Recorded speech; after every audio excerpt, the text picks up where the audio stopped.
You're listening to the Everything Jewish 10 Minutes at a Time podcast, where you'll learn about every Jewish topic imaginable in about 10 minutes.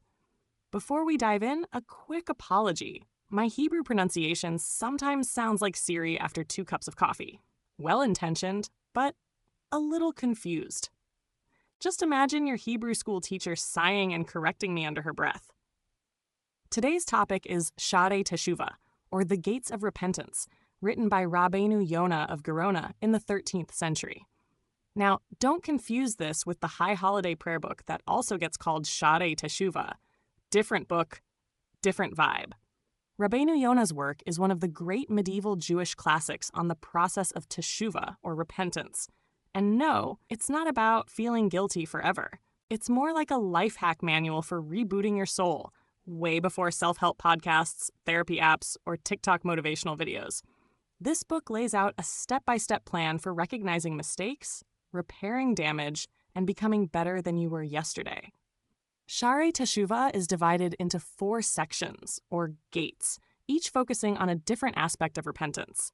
Think of them like levels in a video game, except instead of beating Bowser at the end, you beat your own bad habits. Gate 1 explains why teshuva is such a big deal, why we can't just shrug off mistakes with a "my bad" and move on. Rabbeinu Yonah emphasizes that sins create real spiritual consequences, but also that the gates of repentance are always open. This is basically the Torah's version of Apple's Genius Bar for your soul. There's always someone willing to help you troubleshoot. Gate 2 lays out the steps of teshuva, almost like a checklist. Admit what you did wrong, feel genuine regret, confess it to God, and commit to change. No shortcuts, no cheat codes. Gate 3 then discusses the seriousness of different sins, and Gate 4 talks about how to maintain sincerity without slipping back into old habits. It's structured, practical, and surprisingly relatable even 800 years later. One of the coolest things about Shaarei Teshuva is how it makes teshuva feel accessible. Rabbeinu Yonah doesn't describe repentance as climbing Mount Everest without oxygen. It's more like training for a 5K after months on the couch.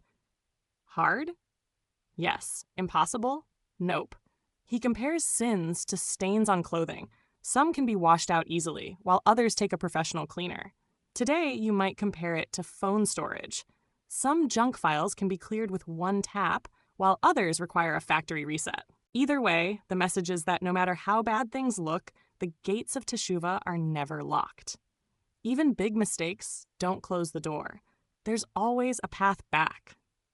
That was a radical comfort in the Middle Ages, when people often saw God as more punishing than forgiving. Rabbeinu Yonah flips that. He says God actually wants us to succeed, that repentance is built into the design of the world, like a built-in undo button. Gate 2 is where the action really happens. It's the step-by-step how-to manual. First comes hakarat hachet, recognition. You can't fix what you don't admit. It's like trying to diet, but forgetting about the late-night Ben & Jerry's. Step 2 is karata, feeling genuine regret. Not fake sorry, not sorry, not sorry regret, but the kind that makes you cringe a little when you replay it in your head. Step 3 is verbal confession to God, what's called vidui. And no, this doesn't mean you have to post your sins on Instagram stories. It's a private conversation, but the act of saying it out loud forces honesty. Step 4 is Kabbalah al-ha'atid, a sincere commitment to change. Rabbeinu Yonah compares it to breaking bad contracts. You don't just say, "I quit," you stop showing up. Taken together, these steps transform teshuva from an abstract idea into a concrete practice. It's spiritual project management. Identify, regret, confess, commit. No PowerPoint slides required. Rabbeinu Yonah also spends time ranking sins in Gate 3. Now, this sounds harsh, like a cosmic top 10 list you don't want to be on. But his goal isn't to shame. It's to help people prioritize their spiritual to-do list. Some sins, like hurting other people, carry heavier consequences than private slip-ups. Imagine it like Yelp reviews. If you ruin someone else's dinner with a 1-star experience, fixing it takes more than a quiet apology to yourself. You actually need to make amends. Rabbeinu Yonah emphasizes the importance of repairing damage in human relationships, not just in our relationship with God. He even says you can't get divine forgiveness until you seek forgiveness from the person you hurt. It's a reminder that Judaism isn't only vertical, you and God. It's horizontal too, you and other humans. In today's world, we'd call this accountability. You can't just ghost people and expect your reputation to heal itself. You've got to own it and fix it. Gate 4 circles back to the issue of sincerity. Anyone who's ever tried New Year's resolutions knows the struggle.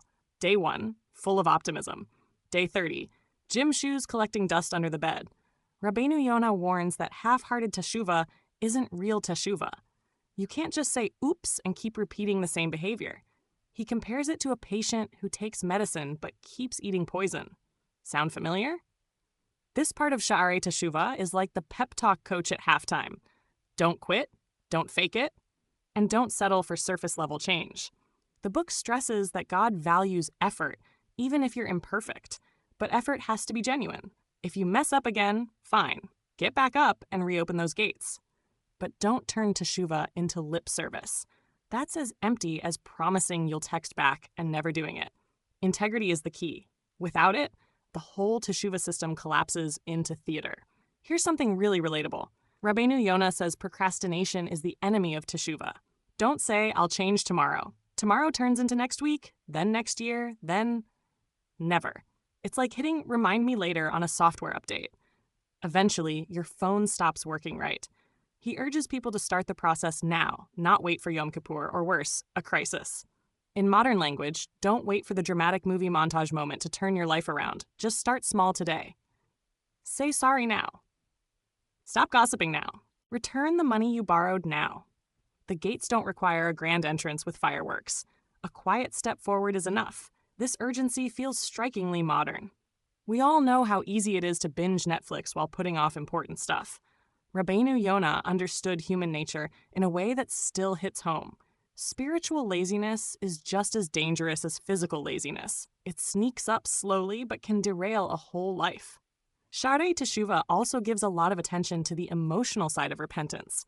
It's not about beating yourself up endlessly. Rabbeinu Yonah doesn't want people walking around miserable, mumbling, I'm the worst, like an old sad sack sitcom character. Instead, he frames teshuva as empowering. Regret is necessary, yes, but it should lead to hope and growth.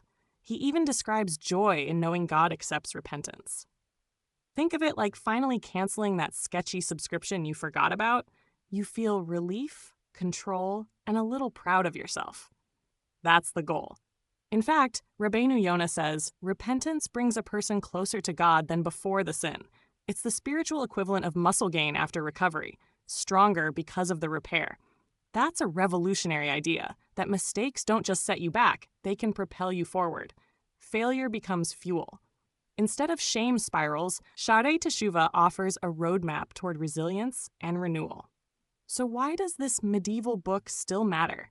Because it's basically Judaism's original self-help guide. Long before Brené Brown told us about vulnerability or therapists told us to journal our feelings, Rabbeinu Yonah wrote about regret, confession, and change. The structure of Shaarei Teshuva gives timeless wisdom in a relatable, organized way. It resonates during the high holidays, of course, when we're in repentance mode, but it's meant for everyday life too. We don't need to wait for Rosh Hashanah to reflect, apologize, or reset. Shaarei Teshuva reminds us that the gates are always open. In an era obsessed with personal growth hacks, this medieval rabbi basically said, the best growth strategy is moral clarity, and it costs less than your monthly wellness app subscription. Whether you're dealing with guilt over skipping synagogue, snapping at a friend, or bigger mistakes, Rabbeinu Yonah's message is the same. Own it, fix it, and walk back through the gates with hope. Thanks for joining me on this dive into Shaarei Teshuva.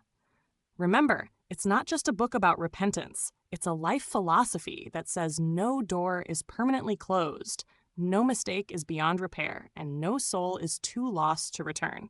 If you liked this episode, forward it to someone who might enjoy a little medieval Jewish wisdom sprinkled with modern humor. Or better yet, leave a 5-star review so others can find this podcast. It helps more than you know. Until next time, keep learning, keep laughing, and maybe try your own mini teshuva project this week. Say sorry, make amends, or just stop doom scrolling long enough to call your mom. Shaarei Teshuva teaches us that the gates never close, but we still have to walk through them ourselves. So go ahead, take a step.